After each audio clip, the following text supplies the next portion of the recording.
ஏழை குழந்தைகளின் அடிப்படை கல்விக்காக உதவ singleteacherschools.org இணையதளத்தை தொடர்பு கொள்ளுங்கள். தாயின் சிறந்தவள் மகளும் சிறந்தவள். மகளை கட்டிய தாய் இணைத்துக் கொள்வாள், தாயை கட்டி மகள் இணைத்துக் கொள்வாள். அதுபோல தமிழும் கன்னடமும் ஒன்றை ஒன்று தழுவி நிற்கின்ற பெருமைக்குரியவை என்று சொல்வதற்கு ஒரு முதலமைச்சருக்கு யோகியதை இல்லை. உனக்கு மானம் இருந்தால், வெட்கம் இருந்தால், நீ தூக்கில உங்கள் செருப்பால் அடித்துக் கொள் என்று சொல்வதிலே என்ன பொருள் இருக்கிறது என்று கேட்கிறேன். ஒரு இனமானத்தை காப்பதற்கு உனக்கு துப்பில்லை. அவன் சொந்த மானத்தை போனால் போகட்டும் என்று விட்டு கொடுத்து போகிறான். சனாதனத்தை ஒழிப்போம், கொசு போல ஒழிப்போம் அப்படின்னு சொல்லும்போது அவர் கூட தானே இருந்தார் சேகர்பாபு. மானங்கட்டவர்கள் பிறகு சனாதனத்தை ஒழிப்பதற்கு ஏதாவது நிலைப்பாட்டை மேற்கொண்டார்களா? வடநாட்டில் சனாதனத்தை பற்றி நீ பேசினால் எனக்கு வடநாட்டில் இடைஞ்சல் என்று காங்கிரஸ் சொன்ன பிறகு வாய் மூடி கொண்டு வந்தார்கள். இந்தியா முழுவதும் ஒரு மதம் என்றால் நமக்கு தனி மதம் கிடையாதா என்று கேட்கிறேன் நான். பீகாரிக்கும் அஸ்ஸாமியனுக்கும் வங்காளிக்கும் அது புரியாது. அவனுக்கு தனி மதம் கிடையாது, அதை வைத்துக் கொள்ளட்டும். நமக்கு எல்லா நாகரிகமும் பண்பாடும் மொழியும் இலக்கணமும் பிறவும் பெற்றிருக்கின்ற நாம் ஒரு சமயத்தை பெறவில்லையா? இது ஸ்டாலினுக்கு புரியுமா? கருணாநிதி இருந்தால் நான் சொன்னால் புரியும். இவர்களுக்கு அறிவு இருக்கிறதா? திராவிடத்தை குத்த வேண்டும் முருகனுடைய வேல் என்று சொல்கிறார்களே, முருகனுடைய வேல் திராவிடத்தை குத்தி திராவிட மக்களை குத்தி விட்டு முருகன் என்ன பீகாரில் இருப்பார் என்று கேட்கிறேன். ஆனா திருமா அவர்கள் பேசக்கூடிய ஒவ்வொரு விஷயங்களுமே திமுகவை சுட்டிக்காட்டி அவர்களுக்கு போவாரு, வருவாரு, எல்லாம் சொல்லுவாரு, பேசுவாரு. அப்புறம் நான் டீ பண்ணுக்காக உள்ளவன் இல்லையும் பாரு, அப்புறம் மறுபடியும் அவனை சீட்டுக்கு தொங்குவாரு. அது போயிட்டு போகுது, அது விடுங்க. அது என்ன, அவர் பூசிக்கொள்கிறார், பூசிக்கொள்ளவில்லை, நம்புகிறார், நம்பவில்லை.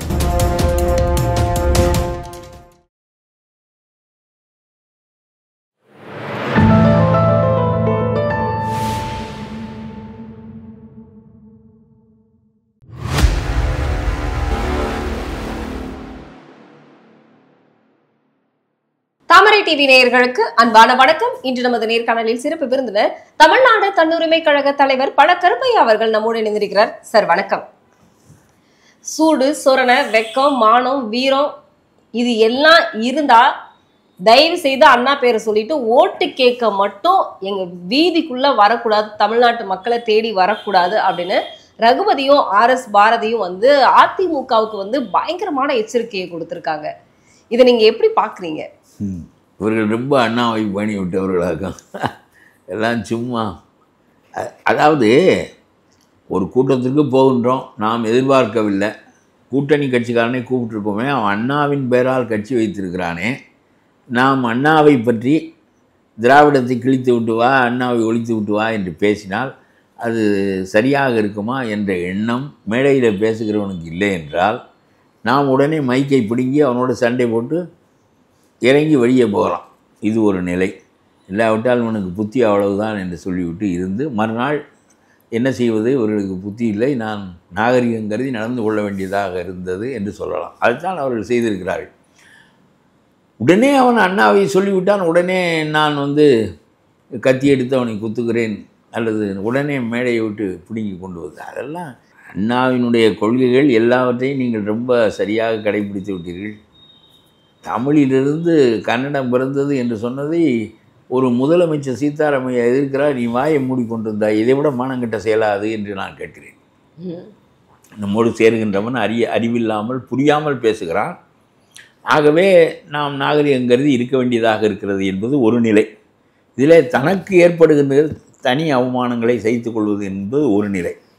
தமிழிலிருந்து கன்னடம் பிறக்கவில்லை என்று சீதாராமையா முதலமைச்சர் வெட்டி பெயர் சொல்லவில்லை, ஒரு முதலமைச்சர் சொல்லுகிறார். சொல்லுகிற போது இங்கே உள்ள முதலமைச்சர் திராவிடத்தை பற்றி அறிவு இருந்தால் இவர் என்ன சொல்ல வேண்டும்? தமிழ் பெற்ற மொழிகள் தானே பிற மொழிகள் எல்லாம், திராவிடம் என்பது ஒரு மக்கள் சேர்க்கை தானே, நீங்கள் ஏன் இதை புரிந்து கொள்ளாமல் பேசுகிறீர்கள்? மகள் என்று நாங்கள் சொல்வதை நீங்கள் மகளு என்று சொல்லுகிறீர்கள், அவள் என்று சொல்வதை அவளு என்று சொல்லுகிறீர்கள். என்ன பெரிய வேறுபாடு வந்தது? நாம் நீர் என்று சொல்வதை ஒருவன் நீலு என்று சொல்லுகிறான், இன்னொருவன் வெள்ளம் என்று சொல்லுகிறான். என்ன பெரிய வேறுபாடு வந்தது? ஒரு மொழியில் கிடைத்தவை சமஸ்கிருதத்தை நீக்கிவிட்டால் அது தூய தமிழாகவே இருக்கும், கன்னடமாக இருக்காது என்று ஒரு முதலமைச்சருக்கு பதில் சொல்ல வேண்டும். நீ மானம் உள்ளவனாக இருந்திருந்தால் தமிழுக்கு இந்த இழிவு வந்தபோது, இழிவு சீதாராமையாவால் சுமத்தப்பட்ட போது, எங்களை பெறுகின்ற தகுதி உன்னுடைய தமிழுக்கு இல்லை என்று சொன்னபோது, அது கால்டுவெல் போன்ற பேரறிஞர்கள் ஆராய்ச்சி செய்து கண்ட முடிவு. உலகம் பூராவும் இது ஒப்புக்கொள்ளப்பட்டிருக்கிறது. நீங்கள் ஏன் உண்மைக்கு மாறாக பிரட்டி பேசுவதனாலே என்ன இழிவு வந்து விட்டது என்று நீங்கள் பேசுகிறீர்கள்? ஒரு தாய் மகள் உறவு என்பது இழிவான உறவா? யார் தாயாக இருந்தால் என்ன, யார் மகளாக இருந்தால் என்ன? தாயும் சிறந்தவள் மகளும் சிறந்தவள். மகளை கட்டி தாயை நினைத்துக் கொள்வாள், தாயை கட்டி மகளை நினைத்துக் கொள்வாள். அதுபோல தமிழும் கன்னடமும் ஒன்றை ஒன்று தழுவி நிற்கின்ற பெருமைக்குரியவை என்று சொல்வதற்கு ஒரு முதலமைச்சருக்கு யோக்கியதை இல்லை. உனக்கு மானம் இருந்தால், வெட்கம் இருந்தால் நீ தூக்கில் தொங்கு செருப்பால் அடித்துக் கொள் என்று சொல்வதில் என்ன பொருள் இருக்கிறது என்று கேட்கிறேன். ஒரு இனமானத்தை காப்பதற்கு உனக்கு துப்பில்லை. அவன் சொந்த மானத்தை போனால் போகட்டும் என்று விட்டு கொடுத்து போகிறான். திராவிட இயக்கத்தை சேர்ந்தவன் 3 தலைமுறையாக திராவிடம் பேசுகிறவர்கள். உங்களுடைய பெருமையே திராவிடம் பேசுவது தான். அப்போ ஒருவன் புரியாமல் பேசுகிறான். கன்னடம் தமிழுக்கு பிறந்தது என்றால் அதைவிட குறைவான மொழி என்று பொருளாகிவிடும் என்று அவன் புரியாமல் பேசுகிறான். குறைவான மொழி கூடுதலான மொழியாகவும் இருக்க முடியும். பெற்ற தாயை விட மகள் சிறந்தவளாக இருக்க முடியும், அது வேறு. ஆனால் ஒரு தாய்க்கே பிறக்கவில்லை என்று சொல்ல வேண்டிய கட்டாயம் இல்லை. இதற்கு மானம் பாராட்டி தமிழ் மொழியினுடைய பெருமையை நிலைநாட்ட வேண்டிய இடத்திலே முதலமைச்சராக இருக்கிறோம். அந்த முதலமைச்சர் பேசுவதற்கு நாம் விடை சொல்லி அவனுடைய சிந்தனையை மாற்ற வேண்டும் என்று உனக்கு தோன்றவில்லை. அப்பொழுது நீ ஒன்று கத்தி எடுத்து குத்தி கொள்ளவில்லை, தூக்கிலும் தொங்கவில்லை. இப்பொழுது இதற்கு பேசுகிறாய் என்று கேட்கிறேன். நான் வைகோ அவர்கள் ஒரு விஷயம் கேட்டிருக்காரு.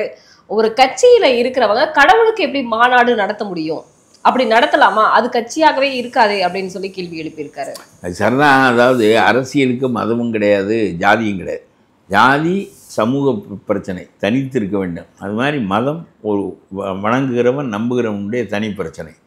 அரசுக்கு அதில் தொடர்பில்லை. ஆகவே அந்தோணிக்கு மதம் இருக்கிறது, ஆறுமுகத்துக்கு மதம் இருக்கிறது, அப்துல்லாவுக்கு மதம் இருக்கிறது, அரசுக்கு மதம் இல்லை. அவர் government does not inherit an religion. அதனால் we are a secularist country என்று நாம் சொல்லுகிறோம். வைகோ சொல்றது போல இப்போ சேகர் பாபு அவர்களும் முத்தமிழ் முருகன் மாநாடு பழனியில நடத்தினார் இல்லையா? அப்ப அதுவும் தெரியாது. அவர் வாட்டுக்கு என்னது ஐயப்பொங்கலுக்கு போவார், அங்கே சாமி கும்பிட்டா நம்ம மந்திரியாவே தொடர்ந்து இருக்கலாம்னு நினைப்பார். அது தவிர அவருக்கு வேற ஒன்றும் கிடையாது.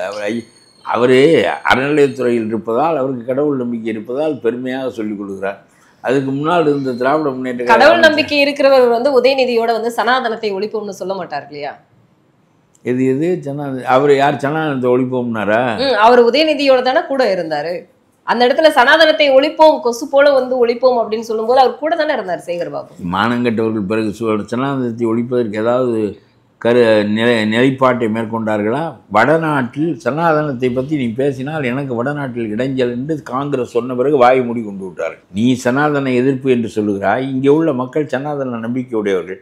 சனாதனம் என்பது மோசமான சொல் இல்லை. இந்த ஜாதி அரசியலுக்கு ஒன்று சொல்வார்கள், அதுதான் மோசமானது. சனாதனம் என்பது உயர்ந்த போக்குடைய நெறி சார்ந்த ஒரு சொல்தானது.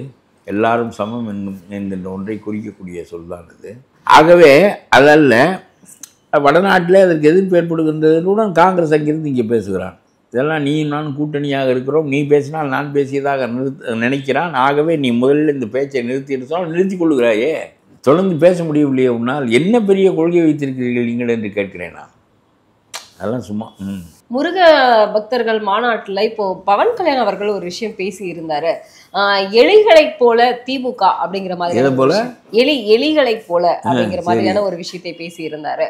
அதுக்கு காங்கிரஸும் கம்யூனிஸ்டும் எதிர்ப்பு, எலி என்று திமுகவை சொன்னதற்கு அவரை கைது செய்யணும் அப்படிங்கிற மாதிரி எல்லாம் சொல்லி. இதை பத்தி உங்களுடைய கருத்து? இவங்க தாளம் போடுகிற கூட்டம் இந்த காங்கிரஸிற்கான முத்தரசன், சிபிஐ இதெல்லாம் வைத்த வாயை எடுக்காமல் ஒத்துவதுகிறவர்கள். ஸ்டாலின் கூட விட்டு விட்டு ஊதுவார். இவர்கள் வைத்த வாயை எடுப்பதே இல்லை. கச்சேரி ஆரம்பிக்கிறோம், வைத்த வாயை முடிகிற போது தான் எடுப்பார்கள். ஒத்துவதுவதே பிழைப்பு. தலைமை நாயனத்துக்கு தான் மதிப்பை தவிர ஒத்துவதுகிறவனுக்கு என்ன மதிப்பு உண்டு? ஆகவே அவர்கள் என்ன சொன்னார்கள்? எலியை போன்றவர்கள், எலியை போன்றவர்கள். ஆகவே அது எலியை போன்றவர்கள் தான். எலி என்றால் ஒழிக்க வலுவாக இருக்கிறார்கள், ஆட்சியில் இருக்கிறார்கள். ஒரு நாள் அது ஒழியும். 50 ஆண்டுகளாக அப்படியே கூட்டணி கட்சிகளை சேர்த்து கொண்டு பணத்தால் அரசியலில் வெற்றி அடைய முடியும். ஜாதியால் பிறவற்றால் பெரிய நிறுவனம் நம்மிடம் இருந்தால் எளிதாக நாம் ஆட்சிக்கு வந்து விட முடியும். இப்பொழுது விஜய் வருவது ஏன் பாதிக்கிறது? ஒரு நிறுவனம் ஆகக்கூடிய அளவுக்கு குறிப்பிட்ட எண்ணிக்கையில் ஆட்கள் வருகிறார்கள். இவர்களிடம் ஏற்கனவே பெரிதாக இருக்கிறார்கள். அவர்களுக்கெல்லாம் போட்டு அடைத்து வைத்திருக்கிறார்கள். உனக்கு கான்ட்ராக்ட் தருகிறேன், உனக்கு கவுன்சிலர் பதவி வருகிறேன், உனக்கு பஞ்சாயத்து தலைவர் பதவி வருகிறேன், அங்கே வந்து நீ அடி, இங்கே வந்து எல்லாருக்கும் அப்படி பலவிதமாக ஒரு பெரிய கட்சியாக ஆகி எல்லா வகையான பதவிகளையும் பல பேருக்கு பகிர்ந்து கொடுக்குற போது அவன் தனக்கு அதிலே கொள்ளையடித்து தனக்கு இடையே இருக்கிறவனுக்கு கொடுக்குற போது ஊர்வலத்துக்கு வந்தால் 200 ரூபாய், கூட்டத்திற்கு வந்தால் குடம் என்று இப்படியே பழக்கி வைத்திருக்கிறார்கள். ஆகவே அது ஒரு தொழில் போல அரசியல் கட்சிகள் நடந்து கொண்டிருக்கின்றன. இதை வைத்து ஒரு பெரிய நிறுவனமாக இருக்கின்ற வாய்ப்பை வைத்து அதை மீண்டும் அது எவ்வளவு மோசமாக இருந்தாலும் அதை வீழ்த்த முடியாது. இன்னொரு பெரிய நிறுவனம் அதிமுக. இவர்கள் 2 பேரும் தான் அந்த இடத்தில் இருக்க முடியும். மற்றவர்களெல்லாம் துணை கட்சிகளாகத்தான் இருக்க முடியும்.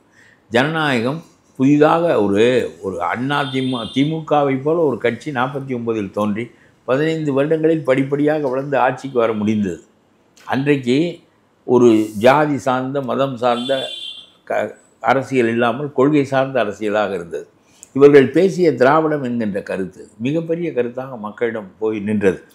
ஆகவே இவர்கள் செய்ததில் பெரிய செயல் என்ன என்றால், திராவிடம் என்பது இன அடிப்படையிலானது, மொழி செம்மொழி, ரொம்ப பெரிய நாகரிகமுடைய மொழி இது என்று பழைய வரலாற்றுகளை எல்லாம் அறிந்து தொல் வரலாறுகளை எல்லாம் மக்களிடம் முன்வைத்துவது மக்கள் திகைத்து நிற்கின்றனர். நாம் எப்பொழுதும் பார்ப்பானா கண்டா சாமி அப்படின்னு கும்பிட்டு இருக்கிற நிலை போக அவனுடைய நாகரிகத்திற்கு நிகரான நாகரிகம், அவனுடைய மொழிக்கு நிகரான மொழி என்று பெருமிதம் கொள்ளுகின்ற தன்மையை திராவிட இயக்கம் தோற்றுவித்தது. அது 40 திராவிடர் கழகம் என்று பெருவித்தார்கள் பாருங்கள். அதிலிருந்து திராவிடர் கழகம் நமக்கு செய்த பெரிய நன்மையே மொழி இன உணர்வை நமக்கு ஊட்டியது. இது தேசியத்துக்கு நேர்மாறானது. அடிப்படையில் உண்மையானது மொழி இன உணர்வு தான். அசாமியன் தனியினும், பீகாரி தனியினும், ஒரியன் தனியினும், அப்படித்தான் உலகத்தில் எல்லாரும் குஜராத்தி தனியினம், மராத்தி தனியினம், எல்லாரும் சேர்ந்து இந்தியா. அப்படித்தான் இருக்க முடியும். அப்படி இருக்கின்ற ஒரு உணர்வை முதலில் மராத்திக்கு முன்னால், குஜராத் பின்னால் பிரிந்தது, மராத்தி குஜராத், தமிழன் தான் முதலில் அந்த கருத்தில் விடுதலை பெறுவதற்கு முன்னாலே நின்றான். ஆகவே திராவிடர் கழகம் என்று அவர்கள் பெயர்வித்தது தான் பெரிய சிந்தனை. அதாவது தென்னிந்திய நல உரிமை சங்கம் என்று இருந்தது. அது என்ன, இந்தியாவில் பாதி தென்னிந்தியா, அது வட இந்தியா, இது தென்னிந்தியா. அது தேசிய அடிப்படையில் மட்டும்தான் சிந்தனைகள் இருந்தன. இங்கே நீதி கட்சி என்று வைத்தபோது அதிலே ஒரு மொழி இன உணர்வும் இல்லை. சுயமரியாதை இயக்கம் என்று வைத்தபோது ஒரு மொழி உணர்வும் இன உணர்வும் இல்லை. திராவிடர் கழகம் என்று வைத்தபோது இன உணர்வு வந்து விடுகிறது, மொழி உணர்வு வந்து விடுகிறது, இந்தி எதிர்ப்பு வந்து விடுகிறது, தமிழ் பெருமை சான்ற மொழி என்பது வந்து விடுகிறது, தொல்காப்பியம் வருகிறது, திருக்குறள் வருகிறது, சிலப்பதிகாரம் வருகிறது, எல்லாம் வருகிறது. பழைய நாகரிகங்கள், நமக்கென்று இசை உண்டு, நமக்கென்று நாடகம் உண்டு, நாட்டியம் உண்டு, நமக்கென்று உரை உண்டு, கவிதை உண்டு, எல்லாம் உண்டு. சமஸ்கிருதத்தில் என்ன இருக்கிறதோ அவ்வளவு உண்டு. சமஸ்கிருதத்துக்கு நிகரான, பாணினிக்கு நிகரான தொல்காப்பியம் உண்டு. பாணினி சொல்லாத பொருள் இலக்கணத்தை தமிழன் பேசுகிறான் என்பதில் அவனை விட இன்னும் சிறந்த நிலைக்கு நாம் போகின்றோம். வெறும் எழுத்தையும் சொல்லையும் பற்றி ரென்னன் மார்ட்டின் கிராமர் போல நமக்கு சொல்லித்தராமல் தொல்காப்பியம் நாம் எப்படி காதலிக்க வேண்டும், எப்படி மணக்க வேண்டும், யாரை மணக்க வேண்டும், கௌரவம் என்பது என்ன, நாணயம் என்பது என்ன, பெருமை என்பது என்ன, எல்லாவற்றையும் பற்றி நமக்கு ஒரு சமூக வாழ்க்கைக்கு கடைபிடிக்க வேண்டிய பொருள் இலக்கணத்தையும் நமக்கு மொழி இலக்கணம் கற்பித்தது. அது பெரிய சிறப்பு. ஆனால் இதையெல்லாம் எடுத்து நடந்து சொன்ன காலத்தில் ராஜாஜிக்கும் புரியவில்லை, காமராஜருக்கும் புரியவில்லை. அதனாலே திமுகவினுடைய வளர்ச்சி தடுப்பார் இல்லாமல் போனது. ஒன்று இவர்களும் நாங்களும் ஏற்றுக்கொள்கிறோம் என்று சொல்லிவிட்டு அதில் ஒன்றுமில்லை, ஆனால் நீ தகுதியானவனா என்று பார்ப்போம் என்று பேசியிருக்க வேண்டியதற்கு பதிலாக தமிழ் மொழியை பற்றி இவர்கள் ஒப்புக்கொள்ளவில்லை.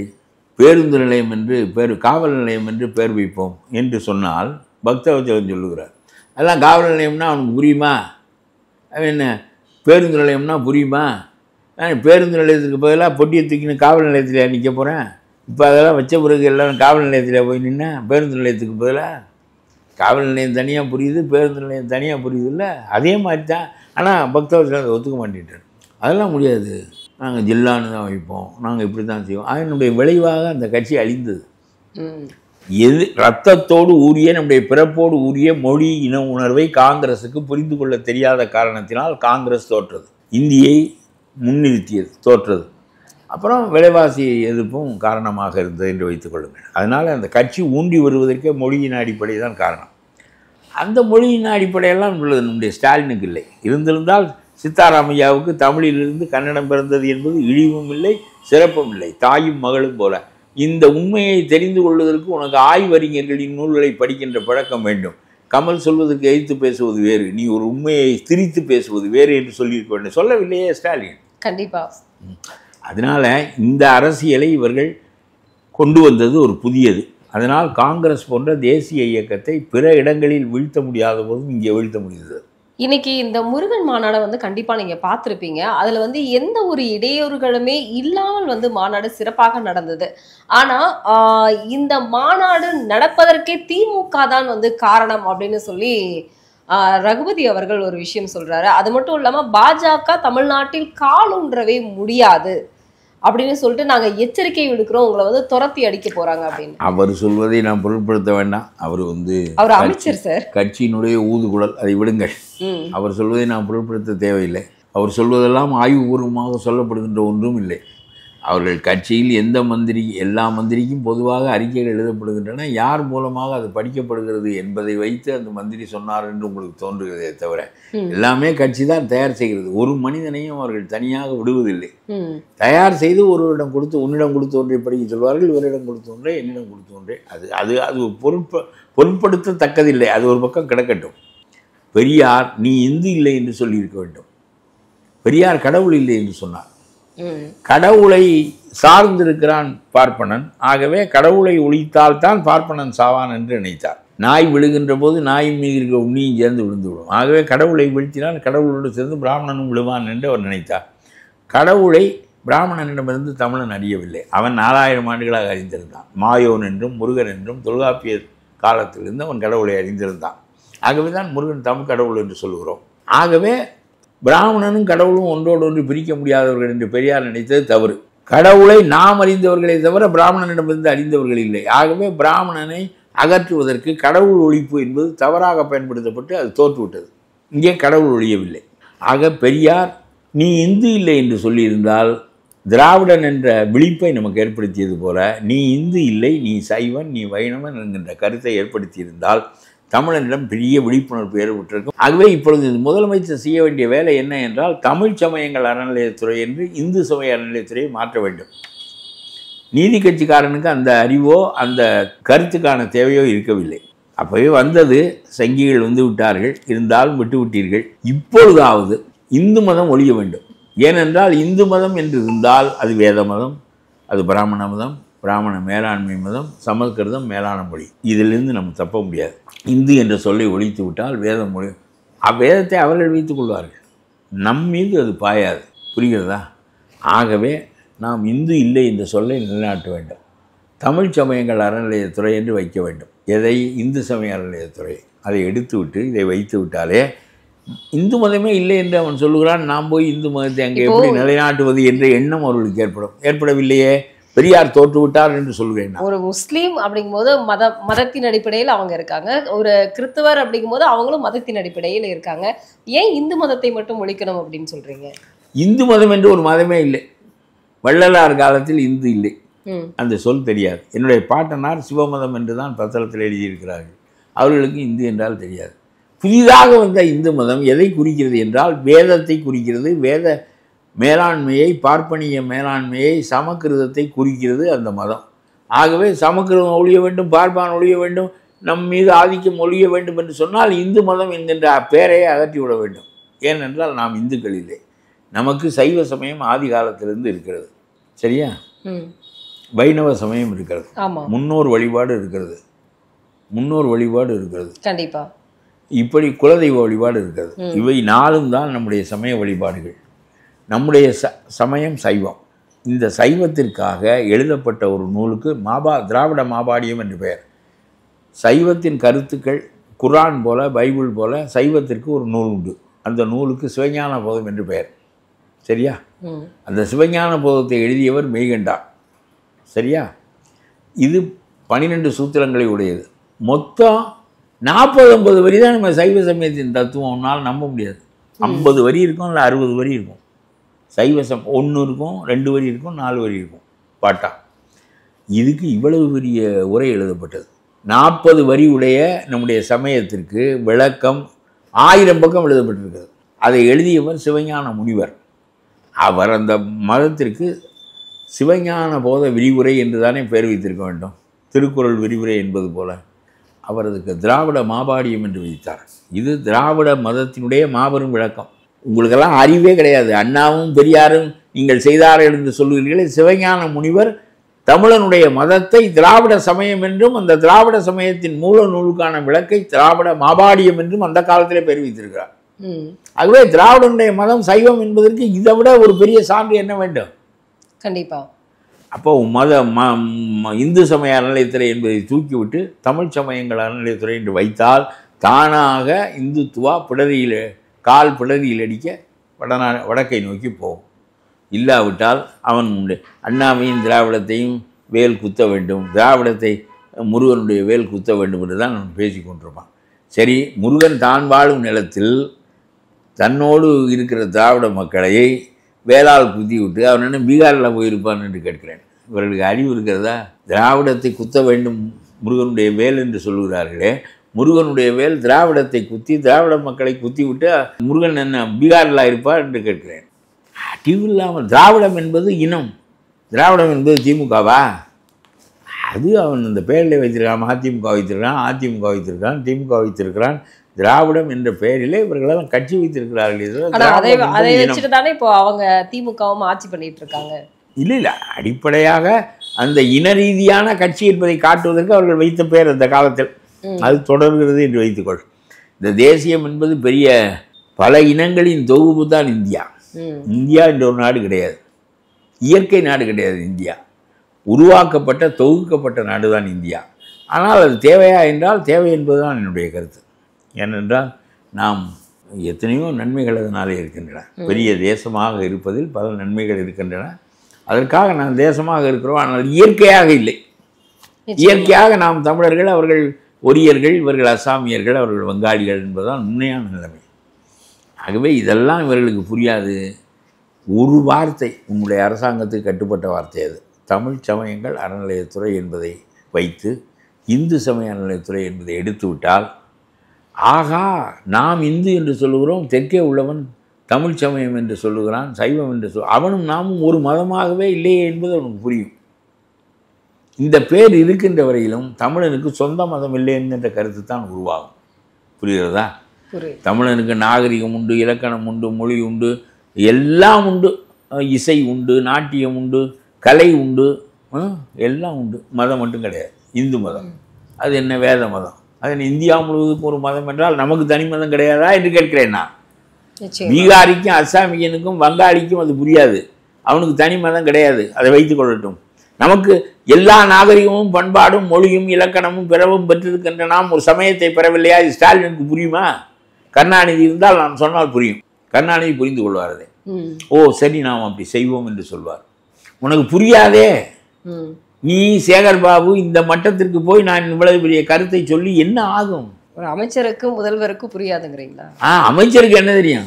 அமைச்சர் அடியாளாக இருந்து அமைச்சரானவர். அதை விட்டு கருணாநிதி மகனுக்கும் அது புரியாதே. கருணாநிதி என் திராவிட மொழி இன உணர்வில் தெளிவான அறிவை பெற்று வளர்ந்தவர் இல்லை. அதனாலே தான் நான் 15 ஆண்டுகளாக சொல்லுகிறேன், அவருக்கு புரியவில்லை. அவர்கள் நான் புண்ணியம் தேடுவதற்காக புண்ணியத்திற்காக கோயிலுக்கு போகவில்லை, வியர்வையை அளித்தேன், நான் வேண்டுமென்றே விபூதியை நான் அளிக்கவில்லை, நான் இதை திருமா திருநீரை அழிச்சிட்டான்னு சொல்லிட்டு கதையெல்லாம் கட்டக்கூடாது அப்படிங்கிறாரு.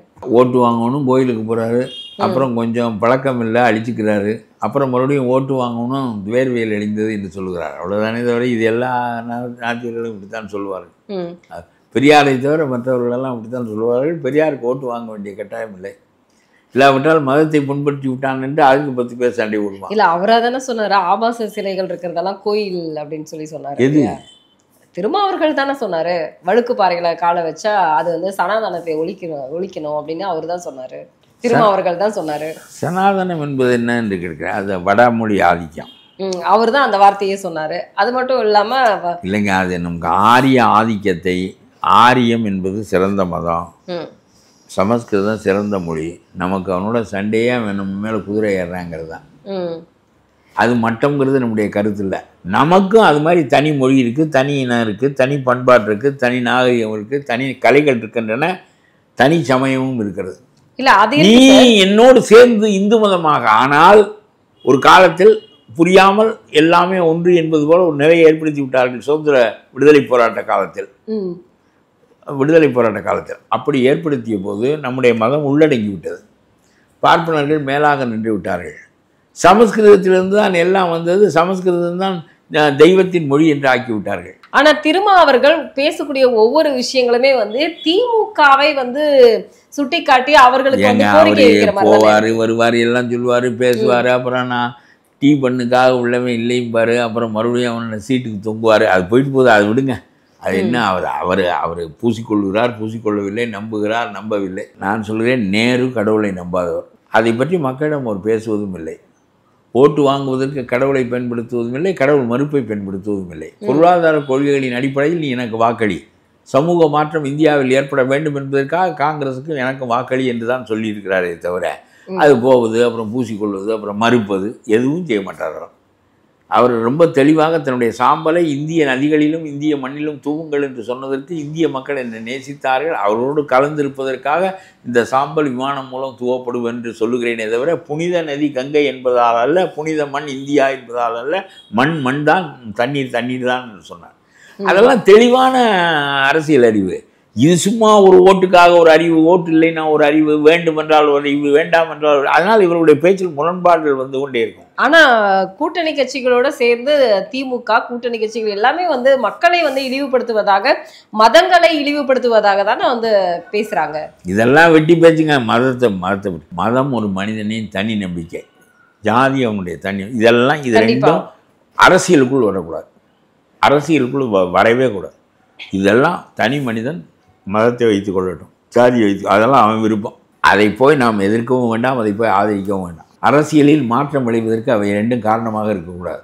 இந்தியாவில் 30 கோடி முஸ்லீம்களும் 90 கோடி இந்துக்களும் ஒரே மாதிரியான உரிமையைத்தான் பெற வேண்டும், ஒரே மாதிரியான பொருளாதார வாழ்க்கையைத்தான் பெற வேண்டும். மதம் என்பதனால் அவன் குறைந்து போகவும் கூடக்கூடாது, சிறுபான்மை மதம் என்பதால் அவன் குறைந்து விடவும் கூடாது, பெரும்பான்மை மதம் என்பதால் அவன் ஆதிக்கம் செலுத்தவும் கூடாது. பாகிஸ்தானிலே அப்படித்தான் செய்கிறார்கள், பங்களாதேஷிலே அப்படித்தான் செய்கிறார்கள்.